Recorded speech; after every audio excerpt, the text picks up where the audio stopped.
Above and in back of me is the Hawker Hurricane, a model of the Hawker Hurricane. Obviously not a life-size model.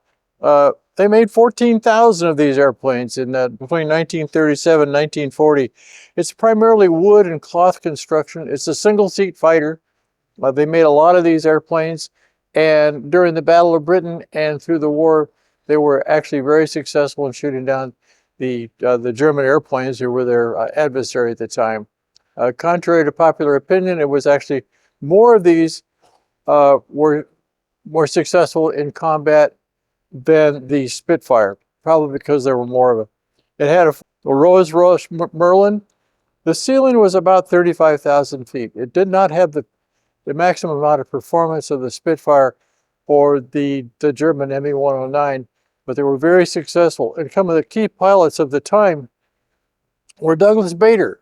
We have a picture of Douglas Bader on the wall over here. And Roald Dahl, the author, was of these of the Hurricane, or they say Hurricane, as they say. Stanford Tuck, another impressive squadron leader at the time, and we have a model of Stanford Tuck around the corner. He had like 26 victories. Was captured when he was shot down.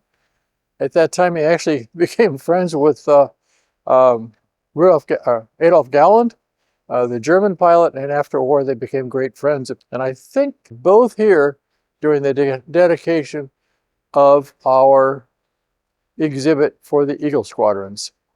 Several of the Eagle Squadron pilots were here, and I suspect Stanford Tuck was one of them because we have a model of Stanford Tuck.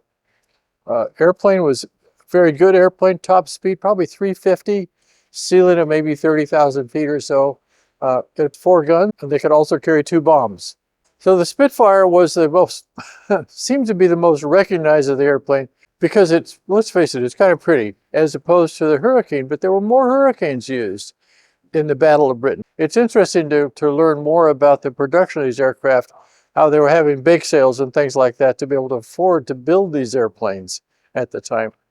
Being wood construction, it was easier and cheaper to make the Hurricane than it was a Spitfire. Basically the same engines though. Spitfire's a little bit faster, probably didn't turn as well as a Hurricane.